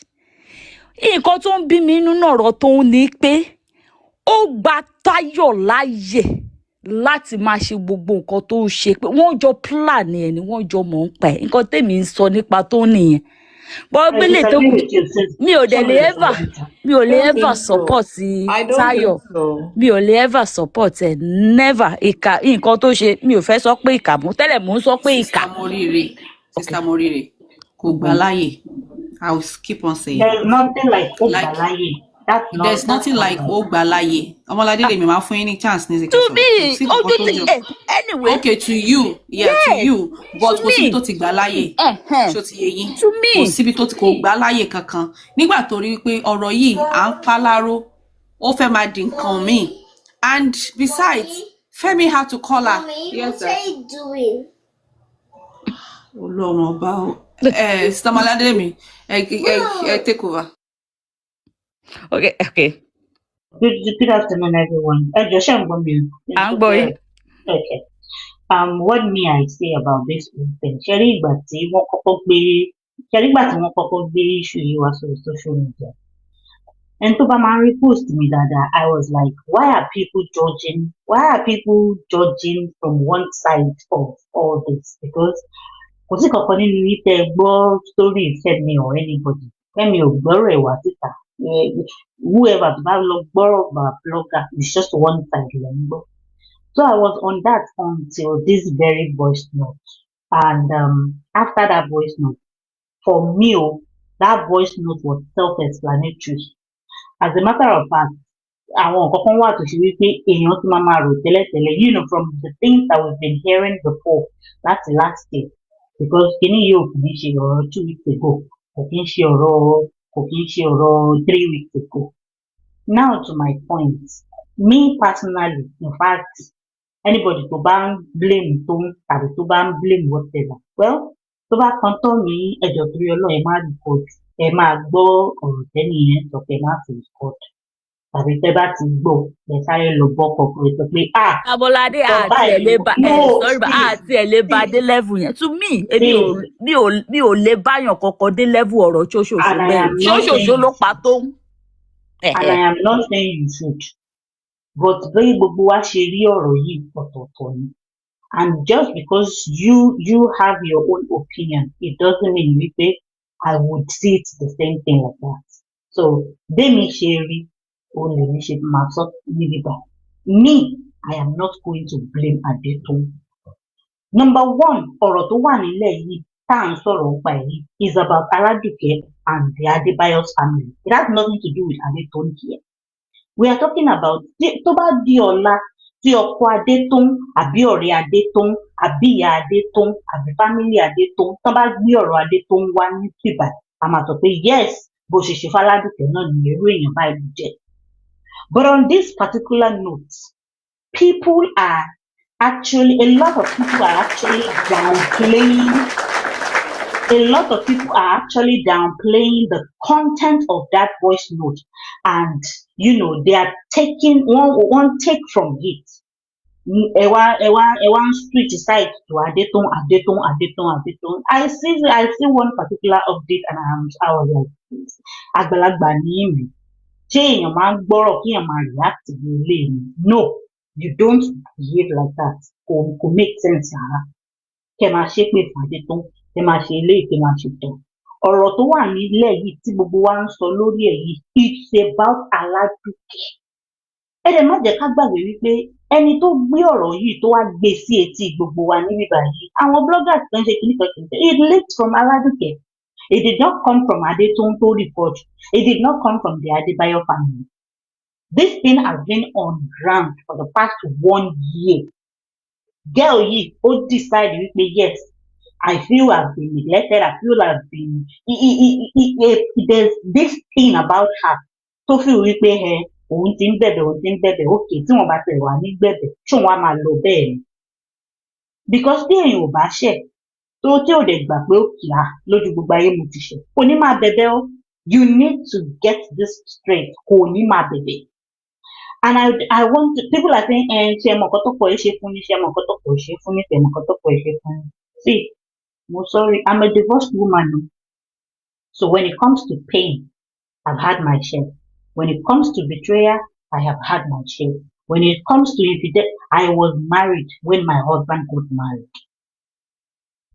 So make nobody come dey tell me say think about her mental health and what I'm a mental health nurse. So I understand everything, and I also believe in gbogbo wa ò lè react to one thing the same way. A lè ní ìwà kan náà. So just because I can take something, mi ò expect everybody take it. But ṣe rí ibi tí èèyàn ti máa ń draw line, ibi tí gbogbo wa ti máa draw line, níbi tó ṣe wípé this thing has gone beyond, oh, I am just talking. I am just expressing myself. I am just angry. Ọmọ yìí ó ti ń ṣe nǹkan gbogbo àwọn nǹkan tó lóun máa ṣe yẹn. Ó ti rìn yẹn, ó ti rìn jìnnà. And that is where we draw the line. Ibẹ̀ yẹn because ó lè sọ wèrè kéèyàn jẹ́ wèrè. Ṣé ń gbọ́ wèrè tó ń bugi jẹ? The moment tí wèrè bá ti decide wípé ẹni tó ń bọ̀ yìí máa fọ́ orí ẹ̀ ni. Ìgbà yẹn làwọn èèyàn máa mọ̀ pé yes, mo mọ̀ pé wèrè ni ẹ́ o, but wèrè ẹ máa pa ẹ́ lẹ́yìn. Nǹkan tó ṣe yìí èyí kì í ṣe irú ẹ̀. When it comes to some things, you don't do that. Now, I want to talk more on this aspect of Adetoun because, like I said, our people are taking from, they are trying to downplay what Aladike did by focusing on majorly on Adetoun, forgetting this whole thing it has nothing to do with Adetoun, but Aladike. In fact, as a matter of fact, Toun is actually a victim from Aladike. Because Toun wants a marriage too. Jẹ́jẹ́ ni Toun wà. Toun ní pé òun ti mọ Adébáyọ̀'s family for the past 16 years. Jẹ́jẹ́ ló wà. Nígbà tí Aládùkẹ lọ DNA. I heard your son also has this. Àbọ̀mọ mi ṣe rí nìyẹn ṣó lè mú mi true wípé kí ló ń lò fún? Okay, my son is this. Kò sí nǹkan kan tó bàjẹ́ nínú that relationship. It got to a place and the husband knew about it. Femi also knew about it, this friendship. Wípé wọ́n jọ máa ń sọ̀rọ̀, wọ́n jọ máa ń ṣe lé, wọ́n jọ máa ń ṣe lé. Up till yesterday, this person hair ló ń lò fún Táyọ̀. So ìwọ tó bá fẹ́ sọ pé àwọn nǹkan kan wà tó ṣe ní pé ní Yorùbá land tó ṣe wípé tó bá ní relationship pẹ̀lú ẹni tó dàgbà jù ẹ́ lọ, ó máa ń lójú ọ̀rọ̀ tó lè bá rú èèyàn bẹ́ẹ̀ yẹn sọ. Ẹ̀jọ̀ ṣe mo parọ́? You are friends o, ẹjọ́ gbéra yín ẹjọ́ ń sọ̀rọ̀. Bọ̀ ẹni yìí ló ń lò fún àti this àti that àti kìnnìkan. Whether you want to accept it or you do not want to accept it. Àwọn méjèèjì wọn sì ní that same level of pé ṣé mo lè bá yín sòótọ́ ọ̀rọ̀? Ṣé mo parọ́? Wọn sì ní that level because ló ń lò fún. Àtayọ̀ṣe ti ṣe lé, Àtayọ̀ṣe ti tọ̀. Nígbà tí nǹkan ṣẹlẹ̀ láàrin ọkọ àti ìyàwó, tí Fẹ́mi ránṣẹ́ sí pé please come and talk to my wife ọlọ́rọ̀ yìí ẹjọ́ ń sọ̀rọ̀ pé like you know pé wọ́n close and ẹni yìí mọ family bóyá kò fẹ́ kí ẹlòmíì tó wà níta kó wá bá sọ̀rọ̀. Ẹ understand nǹkan tí mò ń sọ, ó ní káwọn tó débẹ̀ ó ní wọ́n ti kúrò níbẹ̀. So ọ̀rọ̀ relationship wọn ti ń lọ báyẹn like that ó tó di wípé ọ̀rọ̀ pé nǹkan kan wá ṣẹlẹ̀, nǹkan kan ló ṣẹlẹ̀ before kí recording tó wọ inú ẹ̀. Nǹkan tó ṣẹlẹ̀ òun ló jẹ́ kó mọ irú èèyàn tí Aládùkẹ fún ara ẹ̀ tó jẹ́. Kí ló dẹ̀ ṣẹlẹ̀? Wọ́n lọ bá ọkọ ẹ̀ ní location. Ọkọ wà lórí fóònù mi, kìnnìkan bó ṣe according to nǹkan táwọn yóò sọ lálẹ́ àná because I'm not there and I do not want to add or take out from whatever it is that is on internet right now. Mi ì láì máa make assumption gbà tí mo sì ń bẹ̀. Ọkọ wà lórí fóònù, ó ṣe tán ìwọ ní ẹni tó bá sọ̀rọ̀ yẹn ó yá pè padà. Mo fẹ́ mẹ́ni tó jẹ́. What kind of who does that? Ó yá pè padà, ó dẹ̀ lóhùn òpè yìí. Irú nǹkan báyẹn, nǹkan tó rí nìyẹn o. Number 1, o bá obìnrin lórí ọkọ ẹ̀. Number 2, o bá kíní lórí ẹ̀ o. O dẹ̀ ní gbogbo hòtẹ́ẹ̀lì, o dẹ̀ gbà bẹ́yìn, o gbọ́kọ létí, o fà láṣọ. Ó dẹ̀ ń sọ fún ẹ wípé àwọn èèyàn wà nísàlẹ̀ wọ́n ń gbọ́ nǹkan tẹ̀ ń sọ. Wọ́n ló sọ fún máníjà pé get out. I mean, so tó bá jẹ́ pé mọ́mẹ́ǹtì gbogbo ìbínú yẹn tó bá ṣe pé òun ló sọ gbogbo nǹkan tó wà nínú. Like I said to someone, I said, see, if she had faced Fẹ́mi kó sọ gbogbo nǹkan tá a gbọ́ yìí nínú ìlú yìí kó sọ gbogbo ẹ̀ fún Fẹ́mi. Mo ní yes, maybe I would have kept quiet and not even say anything. Because my dad will be. If marriage is not working, please take a walk.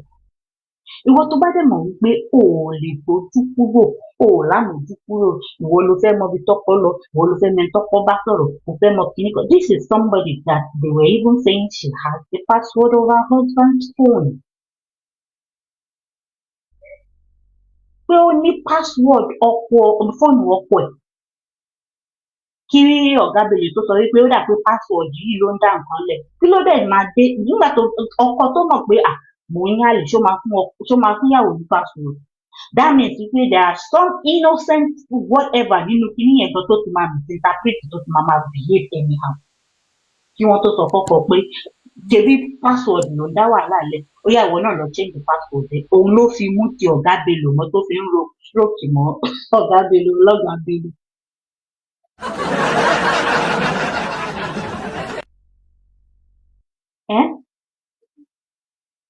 Tí wọ́n fi ní pé okay, this is the problem, because anybody tó bá máa ṣe ọkùnrin tó bá máa ṣe ṣìnà ó máa sọ fún ẹ gbáǹkó ni pé kò fẹ́ mọ password fóònù mi ṣó yí lórí mi. Why?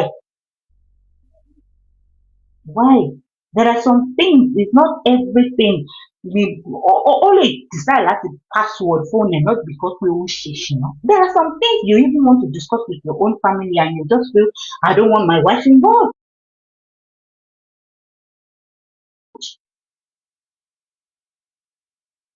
And it has nothing to do with pé I'm in love ìyàwó mi àbí whatever. Ẹ jẹ́ káwọn obìnrin ẹ jẹ́ ká máa ní sùúrù. Nǹkan tó really bother me about this particular case is the fact that, to be honest, to be very, very honest with you, most of the people don't react to this particular case. They are not being sincere. We are not being sincere. Because tó bá jẹ́ pé Fẹ́mi ni VNN ló bọ́ta báyìí or any random man, the amount of the level táwọn èèyàn ṣe máa bọ́ta bí wọ́n ṣe máa ṣe show. O ò ní ever gbọ́ mental health kó wọlé, o ò lè ever gbọ́ trauma kó wọlé, o ò lè ever gbọ́ pé kí ni lágbájá ṣe tó fi tó báyìí kó wọlé. Can we at least be realistic with each other? Because Sherry, àwọn kankan wà tó wà so obvious, like it's just too glaring. Tó ara ẹ bá gbóná, o ò lè fẹ́ ọkùnrin tó ti bímọ tẹ́lẹ̀. Because tẹ́ ẹ bá mọ̀, owú jíjẹ Aládùkẹ́ it actually extended to Femi's other kids. Tí ẹ bá mọ̀. Femi's other kids. Or àwọn ọmọ tó bá ń lé kó tó di pé wọ́n ti ẹ̀ fẹ́ ẹ rárá.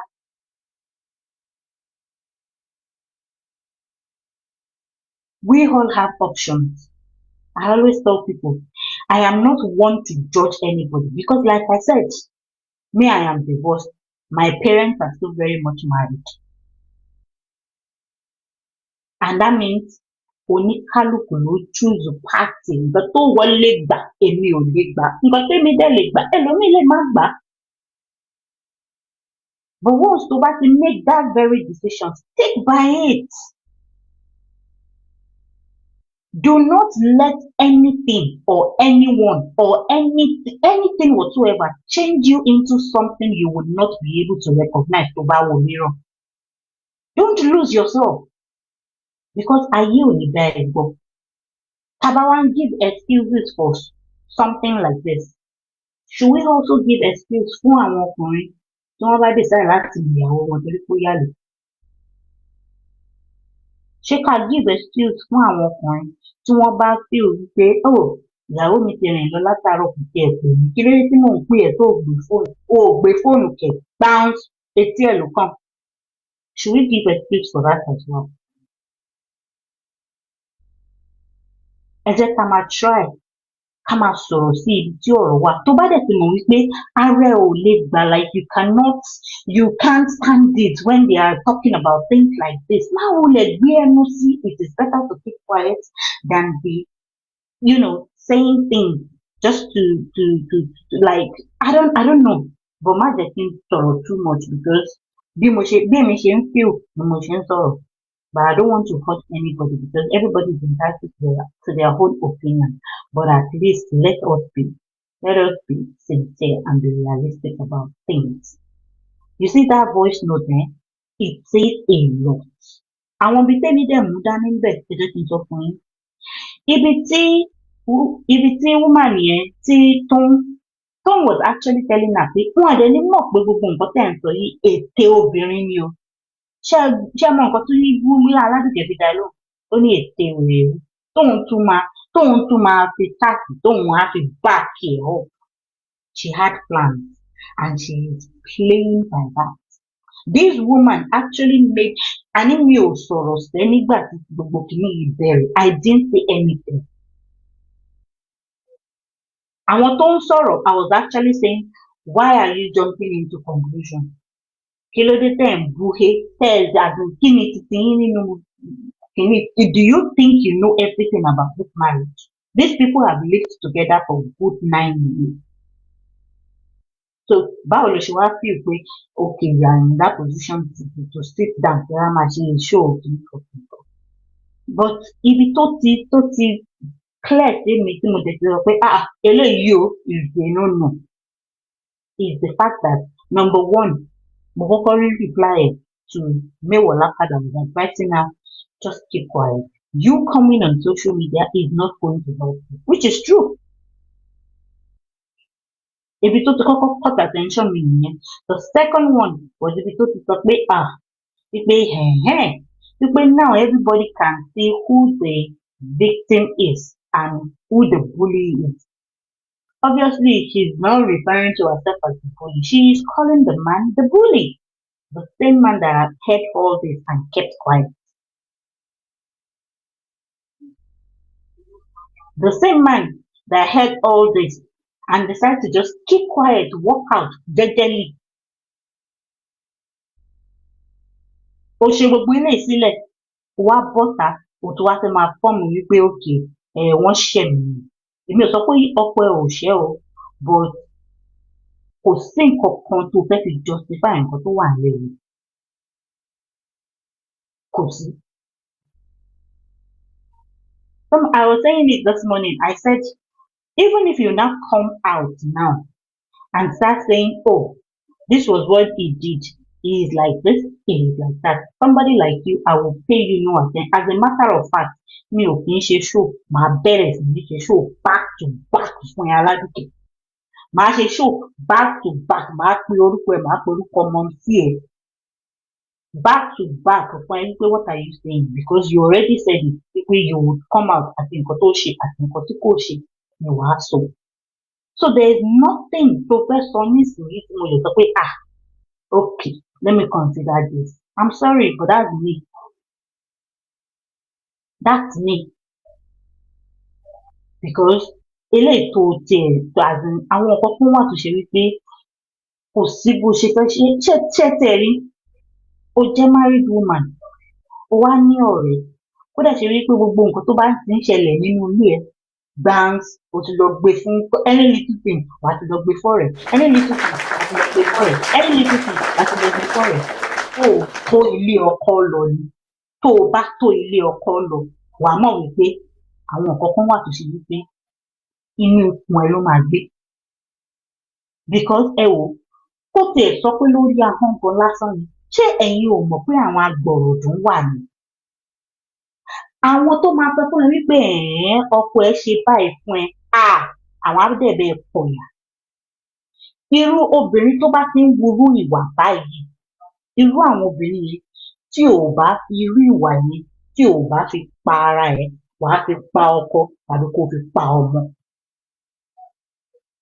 Because ìwọ nìkan kọ́ ló ń fi ti gbọ̀. Kí ló dé tí àwọn ìyá wa máa advice rẹ pé òkè Tí nǹkan kan bá ti ń ṣẹlẹ̀, try as much as possible to settle it with your husband. Má jẹ́ kí àwọn parents ẹ mọ̀, because they will not be as forgiving. Ìwọ dẹ̀ ló mọ̀ wípé ní last week I also did something bad to my husband and he forgave me. Àárín yín ló wà. Tí nǹkan kan bá ṣì wà láàárín ẹ̀yin méjèèjì, àtúnṣe máa ń wà. Ṣẹ́rí tó bá ti ń di etí kẹta, etí kẹrin, ó ti bàjẹ́ already. I'm not saying die in silence o. No. But ẹ jẹ́ ká máa apply wisdom. Wisdom.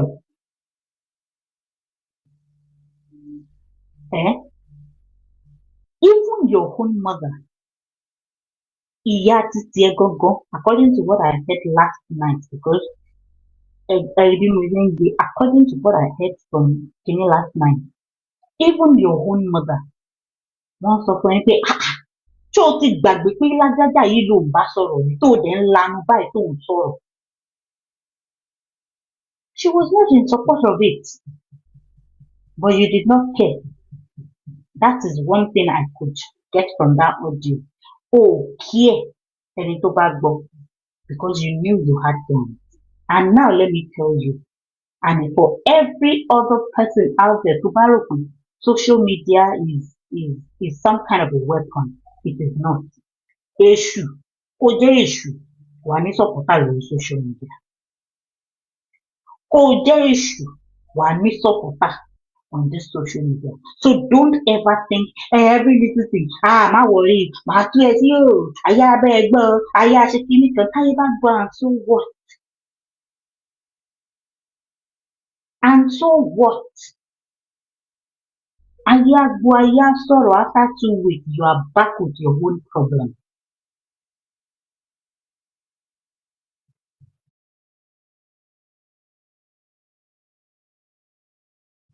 Ìwọ ló fẹ́ mi, ìwọ ló fẹ́. Tí ò bá dẹ̀ wọ̀ mọ́, wá dẹ̀ kó kángára ẹ̀ wá lọ. Marriage is not, kò sí anybody tó ń promise pé mo máa ibi ni máa kú sí. Kò sí nobody dey do that kind thing again. Gbàgbé. And that is why I said in marriage you have to be able to recognize yourself. Know who you are. Know who you are.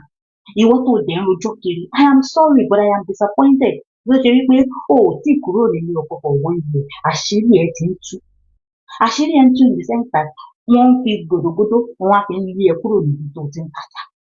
They are telling us wọ́n lé ẹ kúrò lé, wọ́n lé ẹ kúrò níbi tó ti ń tajà. It doesn't make any sense. Kò make sense kankan. Kò make sense kankan.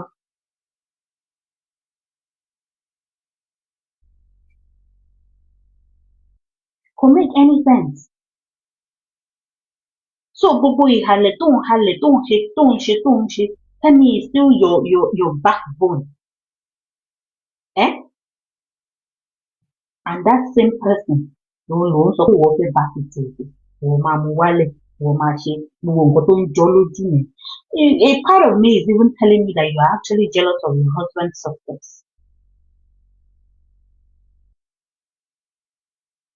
I'm sorry, but that's just an opinion. It's not something to really talk about. But the way tó ṣe ń gbé gbogbo nǹkan tó ń jọ lójú mi, like, see, àwọn etí tó bá ń gbọ́ irú àwọn ọ̀rọ̀ yẹn tó bá ní àròjinlẹ̀ wá máa wò pé níbo ni gbogbo yẹn ti ń bọ̀.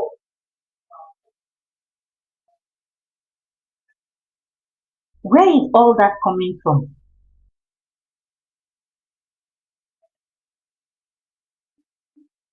Back to toun ò record Iyalode from, they had good relationship. Gbogbo bàtà ń gbéra wọn lọ sí church, tó lọ ń pray, tó lọ ń ṣe kìnnìkan, they had good relationship. Ìwọ tó bá dẹ̀ fẹ́ bú Iyalode pé tó bá fẹ́ bú toun pé kìnnìkan ta ló kọ́kọ́ gbé ọ̀rọ̀ síta nínú Iyalode àti toun? Kì í ṣe Iyalode ni. Iyalode ni náà. Iyalode ló pe Fẹ́mi tó ní lágbájá báyìí, ìwọ ló ṣe báyìí Fẹ́mi. Mo ń bá ẹ ṣọ̀rẹ́.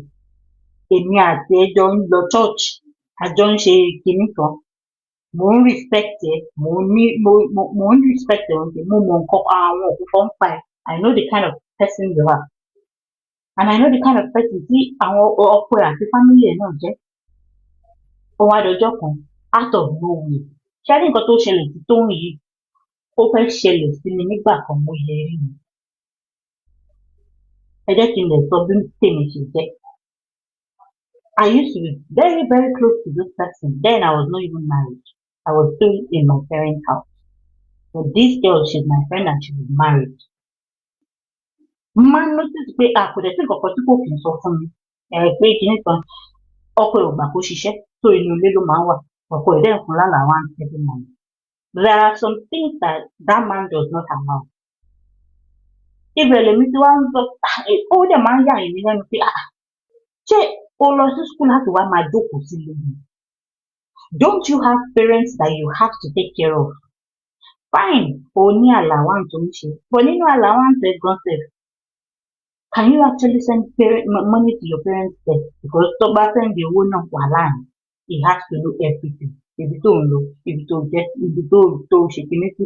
That man does not mind wípé jáde kó lọ jẹ nǹkan tó bá wù ẹ́ àbí kó fowó gba nǹkan tó bá wù ẹ́ lọ sí shop, lọ sí mall. But when it comes to taking care of your family, having them to visit you or you visiting them, he doesn't want it. So most of the time, she is bored. It was because of my own parents ní ọkọ ẹ̀ ṣe máa ń gbà pé kó wá sí ilé ìtọ́jú mi. Ká ní pé mo ń dá gbé ni, he won't allow it. And that was even after he met my parents one day. Kí ni ọkọ ẹ̀ wá gbà kó máa wá sọ́dọ̀ mi fún? Tó bá ti wá sọ́dọ̀ mi bẹ́ẹ̀ yẹn táwọn ọmọ ń ṣe kíní pẹ̀lú ìtọ́ màmá gbọ́, jọ̀mọ́ ń bọ̀ báwo, like kò tẹ̀ kọ́ ọkọ sí jọ̀mọ́ ń bọ̀ àti. Okay. Ó lọ first day, second day. Ọjọ́ kejì máa àríwá. Èwo ni jọ̀mọ́ ń bọ̀? Nígbà tó máa kúrò nílé yín, níbo ló dágbére pò ń lọ? Ọ̀dọ̀ mi kọ́ ló sọ pé òun lọ ni.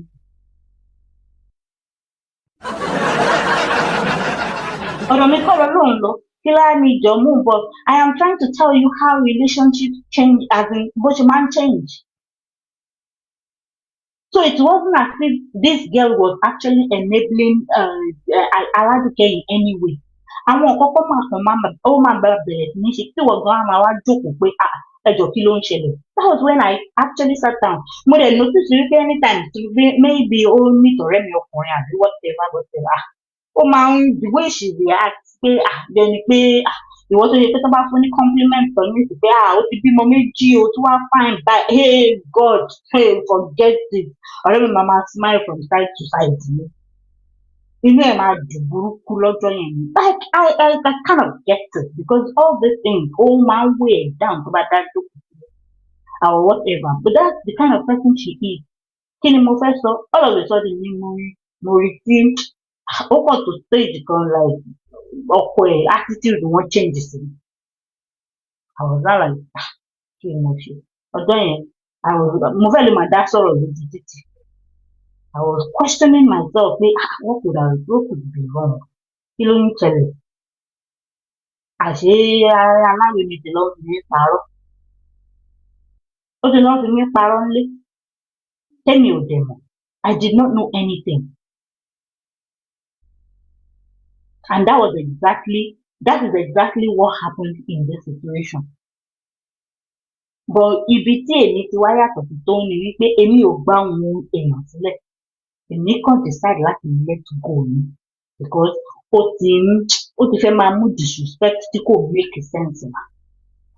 And I am the kind of person that I would rather, mi kì í ja ìjà pé kémi àti ẹ wá ríra ìdúró ká má tẹ̀lé sọ pé hello. Mi kì í jarú ìjà bẹ́ẹ̀ ni. I don't like it.